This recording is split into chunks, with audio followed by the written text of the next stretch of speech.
ensure that your seatbelts are fastened.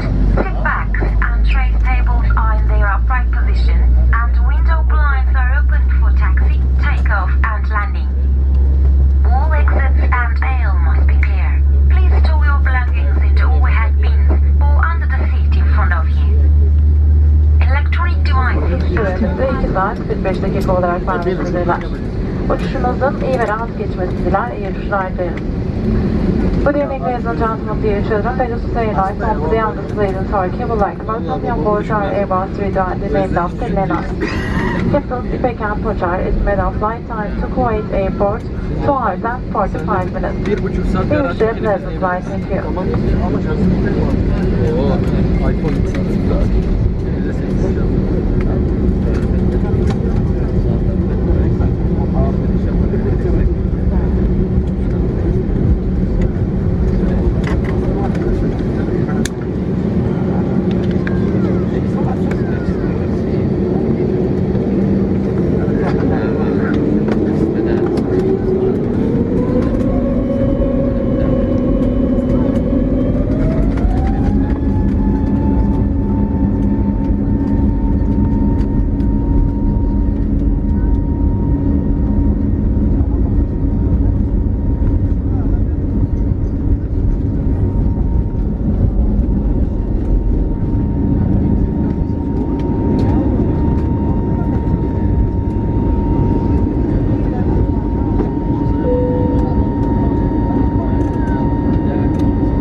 Ali.